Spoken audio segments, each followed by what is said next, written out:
Astérisque 99% des églises dans le monde aujourd'hui mènent les gens tout droit en enfer. Je m'appelle Sarah. J'ai 41 ans et je suis responsable de louanges dans mon église locale à Athènes, en Californie. Il y a 3 mois, je suis morte pendant 7 minutes. Et pendant ces 7 minutes, Jésus m'a montré la vérité choquante sur nos églises aujourd'hui. Il m'a révélé que sur des millions d'églises dans le monde, toutes les églises que vous et moi avons jamais fréquentées, seules 4 d'entre elles lui appartiennent véritablement. Les autres, elles vous mènent tout droit en enfer.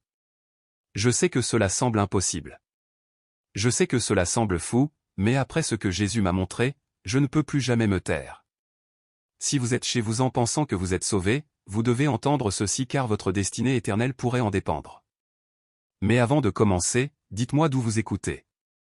Ce serait agréable de se sentir plus proche, même si nous sommes physiquement éloignés. N'oubliez pas non plus d'aimer et de commenter ce que vous avez pensé de ce témoignage d'expérience de mort imminente. Ayons une discussion juste et ouverte afin que nous puissions apprendre les uns des autres sur cette chaîne. Bonne écoute.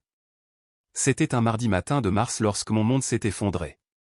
Je dirigeais la réunion de prière matinale de notre église quand soudain, une douleur écrasante a transpercé ma poitrine.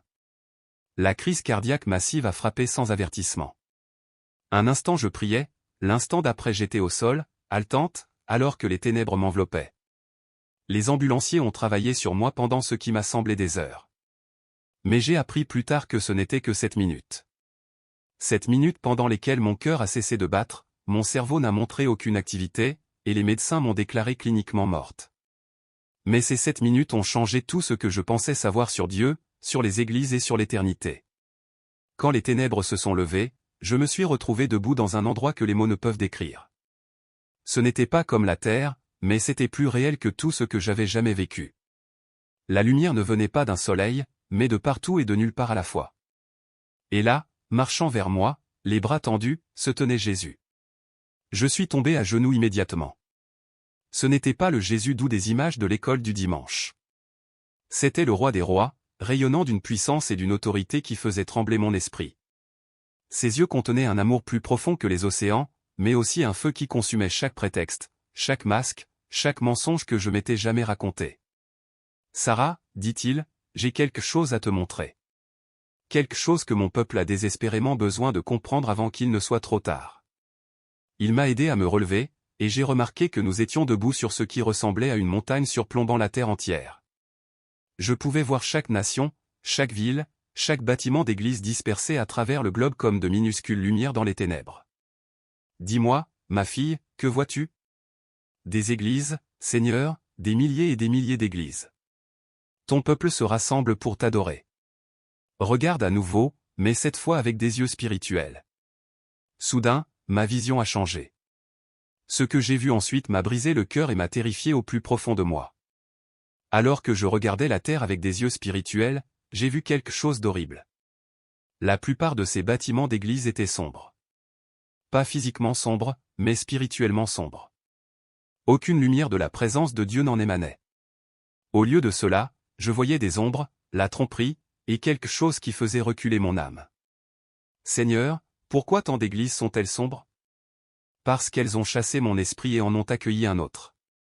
Elles utilisent mon nom, mais elles servent l'ennemi. Elles chantent mes cantiques, mais leurs cœurs sont loin de moi. Il a fait un signe de la main, et soudain j'ai pu voir à l'intérieur de ces églises sombres. Ce dont j'ai été témoin m'a fait pleurer. J'ai vu des pasteurs prêcher derrière des chaires, mais des démons leur chuchotaient à l'oreille, leur nourrissant des mensonges qu'ils proclamaient comme vérité. J'ai vu des congrégations chanter les mains levées, mais des chaînes de tromperie liaient leur cœur.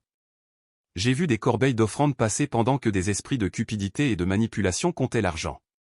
Mais Seigneur, dis-je, ils utilisent ton nom. Ils lisent ta parole. Sarah, n'ai-je pas averti que beaucoup viendraient en mon nom, mais seraient des loups déguisés en brebis ? N'ai-je pas dit que dans les derniers jours, même les élus seraient trompés si possible ? Puis Jésus m'a montré quelque chose d'encore plus déchirant. J'ai vu des gens dans ces églises, des gens sincères qui aimaient vraiment Dieu, mais qui étaient égarés par de faux bergers. Ils avaient faim de vérité, mais étaient nourris de mensonges. Ils cherchaient ma face, mais étaient dirigés vers les hommes. À ce moment-là, Jésus s'est tourné vers moi et a dit, « Avant de te montrer quelles églises sont véritablement miennes, tu dois comprendre comment discerner la vérité de la tromperie. Prie cette prière que je te donne maintenant et enseigne-la à mon peuple. Il a posé sa main sur ma tête, et ses mots ont coulé en moi. Père céleste, ouvre mes yeux spirituels pour voir au-delà des apparences. Dépouille-moi de mon désir de suivre les hommes, et donne-moi faim uniquement de ta vérité. Ôte ma fierté qui me fait penser que je ne peux pas être trompé. Montre-moi si l'église que je fréquente t'appartient vraiment, ou si je suis égaré.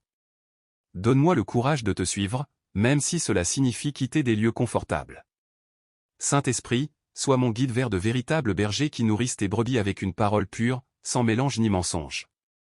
Au puissant nom de Jésus, Amen. Cette prière, a dit Jésus, commencera à ouvrir les yeux qui ont été aveuglés par la tradition religieuse et l'approbation humaine. Jésus m'a ensuite emmené dans ce qu'il a appelé un voyage spirituel. Nous sommes descendus de la montagne, et je me suis retrouvé à marcher à travers ce qui ressemblait à un vaste désert. Mais ce n'était pas un désert naturel.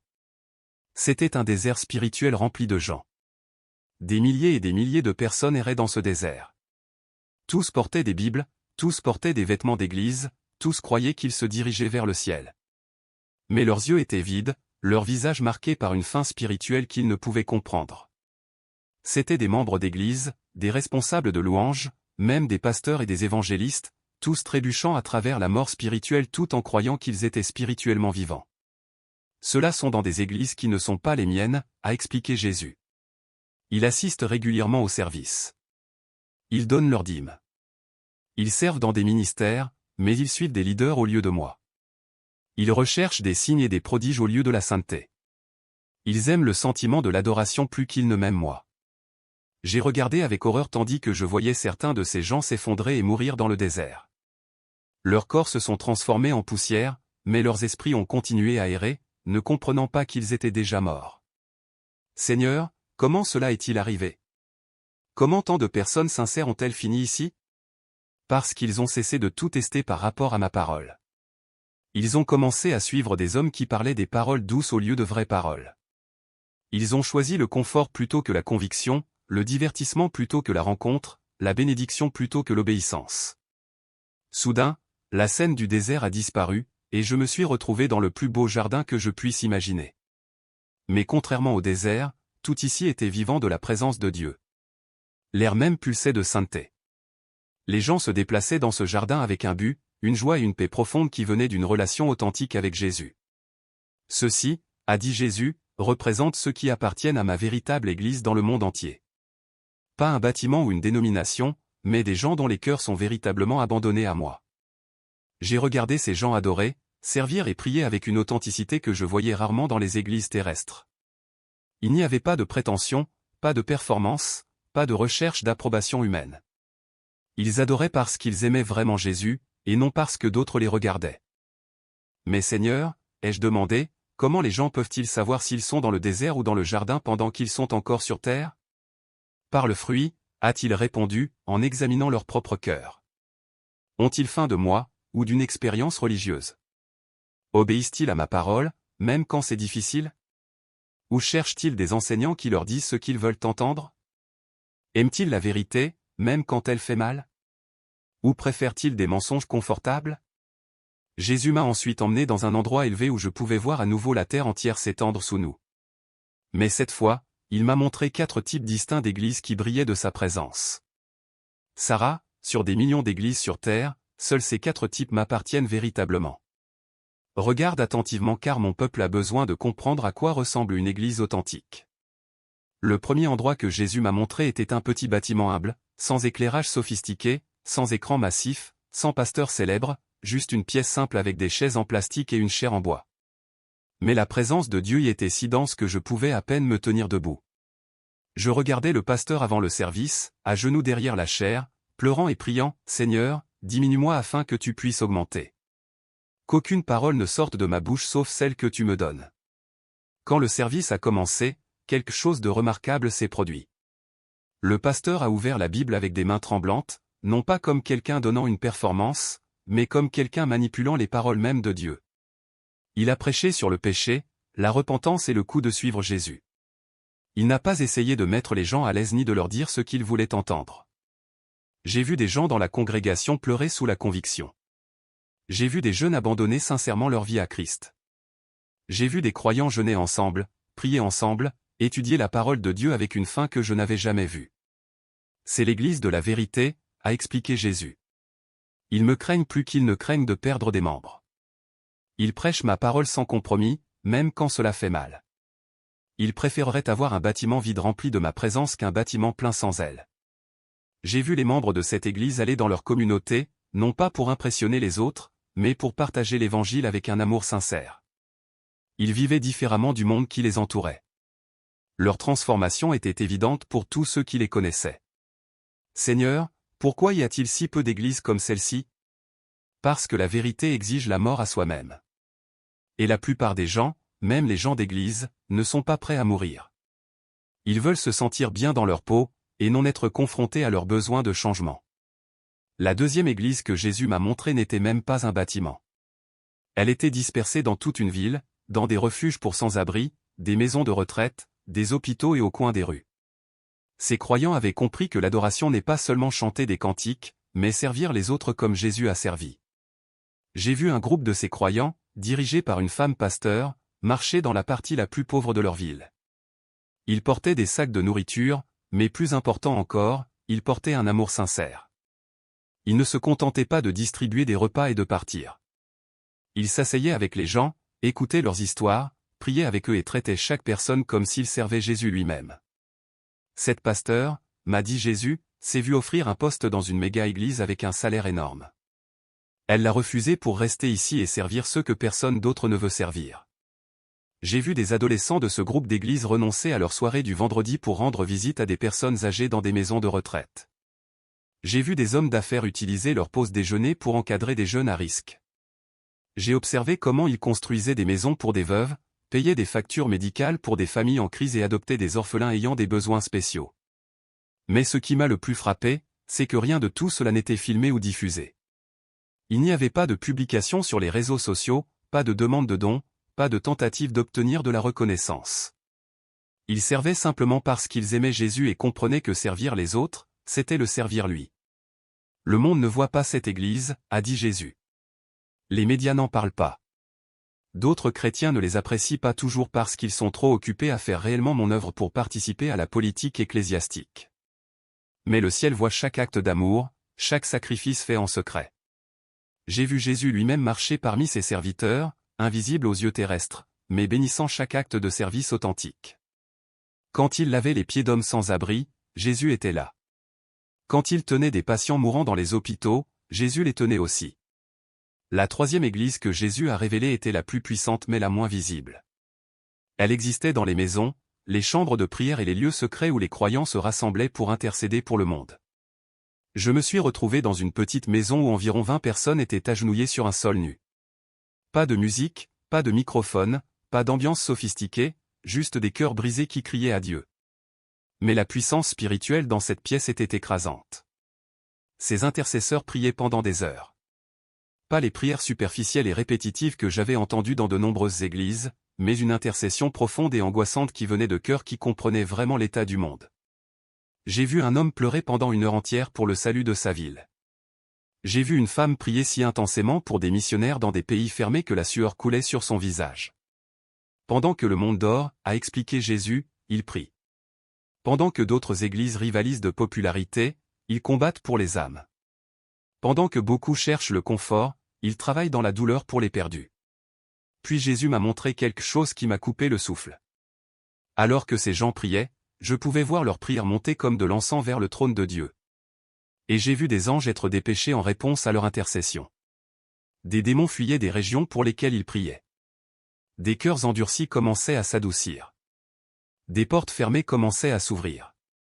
S'il n'y avait pas ces intercesseurs, a dit Jésus, le jugement serait déjà tombé sur la terre. Ils retiennent les ténèbres par leurs prières. Je voyais une carte du monde et, dispersée dessus, des points de lumière représentant ces guerriers de prière cachés. Ils ne se connaissaient pas, mais ils étaient connectés en esprit, formant un réseau d'intercession qui entourait le globe. La 4e et dernière église que Jésus m'a montrée m'a brisé le cœur et m'a rempli d'admiration en même temps. C'étaient des croyants dans des pays où suivre le Christ signifiait tout risquer, leur famille, leur liberté, leur vie. J'ai vu des croyants dans des églises souterraines dans des pays communistes, se rencontrant en secret, partageant une Bible déchirée entre 50 personnes, adorant à voix basse pendant que des agents du gouvernement les cherchaient dehors. Ceux-là, a dit Jésus, sont mes joyaux les plus précieux. Ils ont calculé le coût et m'ont choisi quand même. Ils n'ont rien selon les standards du monde, mais ils ont tout ce qui compte. J'ai vu une jeune mère dans une nation hostile enseigner à ses enfants sur Jésus, sachant que s'ils étaient découverts, ils seraient tous exécutés. J'ai vu des croyants partager leurs derniers morceaux de pain les uns avec les autres, priant dessus comme si c'était un festin, leur visage rayonnant de joie qui transcendait leurs circonstances. Les églises confortables des nations libres pensent que ces croyants sont pauvres, a poursuivi Jésus. Mais regardez avec des yeux spirituels. Quand j'ai regardé avec une vue spirituelle, j'ai vu ces croyants persécutés entourés d'anges vêtus de robes de lumière, portant des couronnes de gloire invisibles aux yeux humains.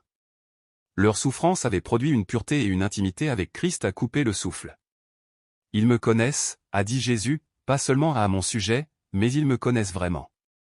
Leur souffrance a consumé tout ce qui est faux, tout ce qui est superficiel. Ce qui reste est de l'or pur. Après m'avoir montré ces 4 véritables églises, Jésus s'est à nouveau tourné vers moi avec une intensité urgente. Sarah, beaucoup de mon peuple sont piégés dans de fausses églises, mais ne le réalisent pas. Ils doivent prier pour le discernement et le courage de trouver où je suis vraiment. Enseigne-leur cette prière à nouveau. Il a posé sa main sur ma tête, et ses mots ont coulé en moi. Seigneur Jésus, je confesse que j'ai peut-être suivi des hommes au lieu de toi. J'ai peut-être cherché le confort au lieu de la vérité. Ouvre mes yeux pour voir si l'église que je fréquente est vraiment tienne, ou si elle a été corrompue par l'ambition humaine et la tromperie démoniaque. Donne-moi le courage de quitter les lieux familiers s'ils ne t'honorent pas. Conduis-moi vers des croyants qui te connaissent vraiment, qui servent les autres sans chercher de reconnaissance, qui prient avec une ferveur sincère, et qui sont prêts à souffrir pour ta cause. Ne me laisse pas être trompé par des bâtiments impressionnants, des orateurs charismatiques ou de grandes foules. Montre-moi où ta présence demeure véritablement. En ton saint nom, Amen. Cette prière, a souligné Jésus, commencera à remuer les cœurs qui se sont habitués au compromis. Jésus m'a ensuite montré pourquoi tant d'églises étaient devenues corrompues et comment elles égaraient des gens sincères.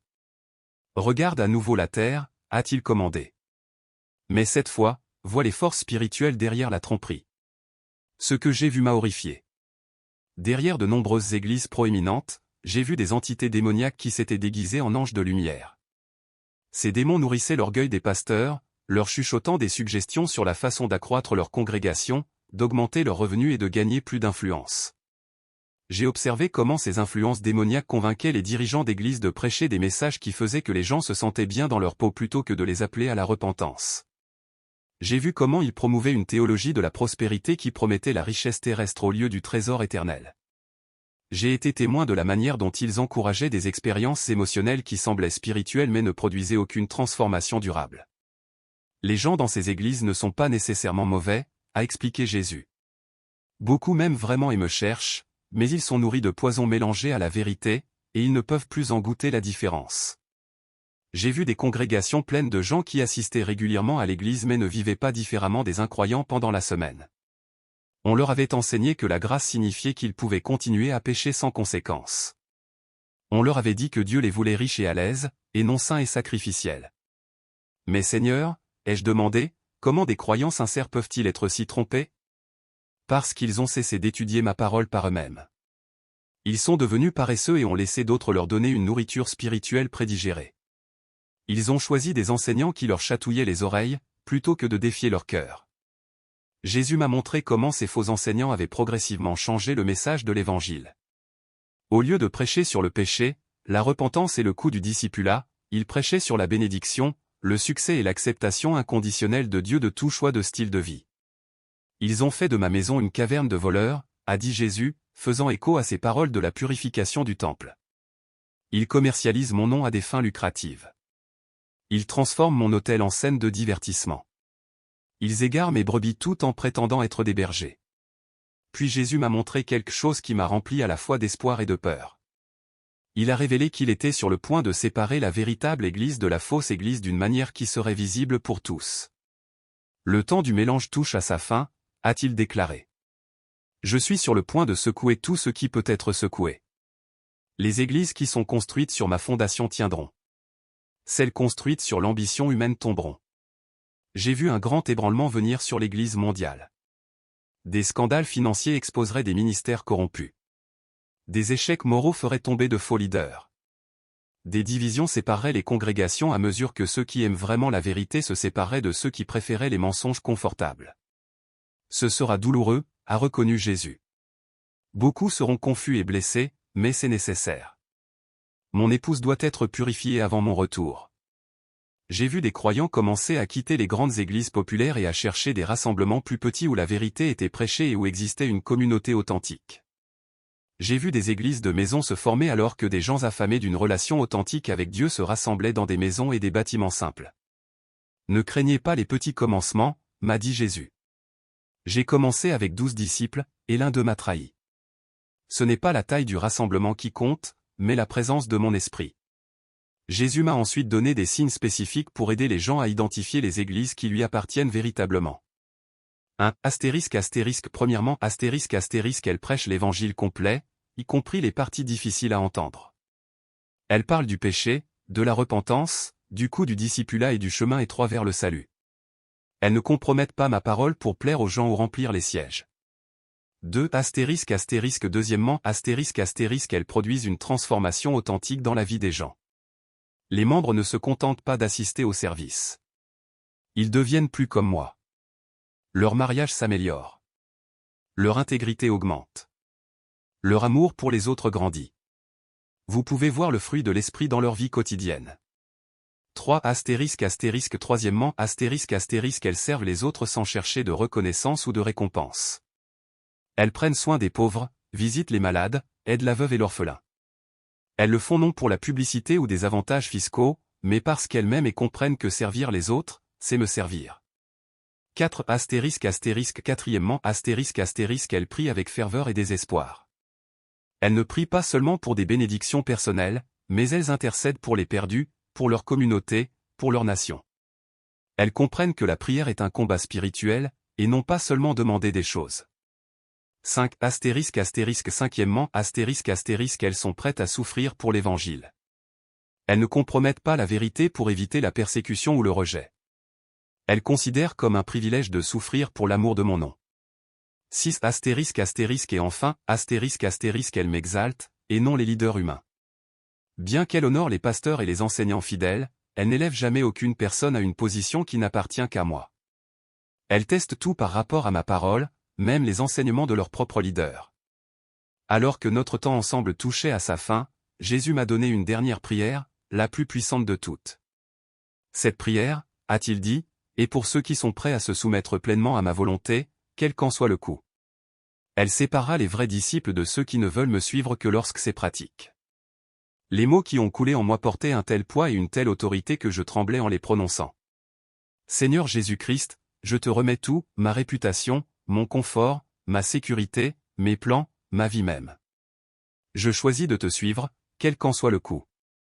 Si cela signifie quitter des églises que j'ai fréquentées pendant des années, je les quitterai. Si cela signifie être rejeté par mes amis et ma famille, j'accepte ce rejet. Si cela signifie être persécuté ou souffrir pour ta cause, je le compte comme une joie. Retire de mon cœur tout désir d'approbation des hommes. Crée en moi un cœur qui ne craint que toi.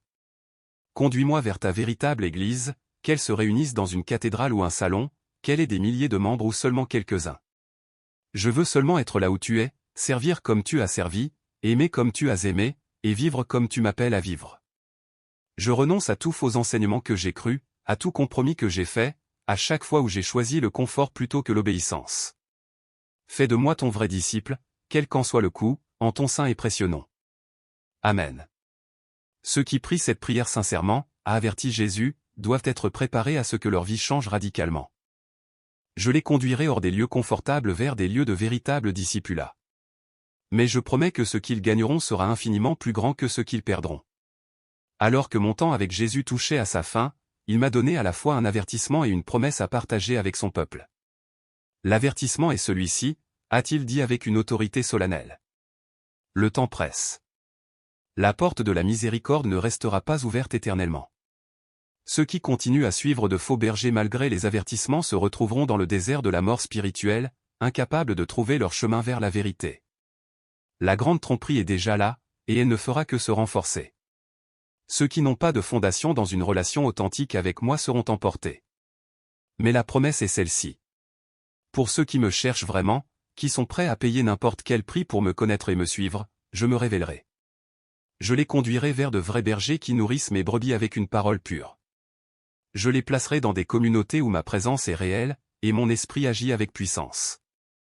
Je ne les quitterai ni ne les abandonnerai jamais, même si tout le monde les abandonne. Le choix est devant chaque personne qui entend ce message. Elles peuvent continuer dans une tromperie confortable, ou elles peuvent chercher le chemin étroit qui mène à la vie. Le coup de me suivre n'a jamais changé. Cela exige la mort à soi-même et un abandon complet à ma volonté. Mais la récompense est la vie éternelle en ma présence, et la joie de savoir qu'elles n'ont pas été trompées. Alors que Jésus finissait de parler, je me suis senti tiré vers la terre. Le beau royaume où nous avions été ensemble a commencé à s'estomper, et je me suis retrouvé à regarder mon propre corps sur un lit d'hôpital, entouré de médecins et de ma famille paniquée. Souviens-toi de tout ce que je t'ai montré, furent les derniers mots de Jésus pour moi. Partage ce message avec mon peuple. Beaucoup le rejetteront parce qu'il défie leur tradition religieuse confortable, mais certains auront des oreilles pour entendre, et ce sont ceux-là que j'appelle hors de la tromperie vers la vérité. La seconde d'après, j'haletais alors que mon cœur recommençait à battre.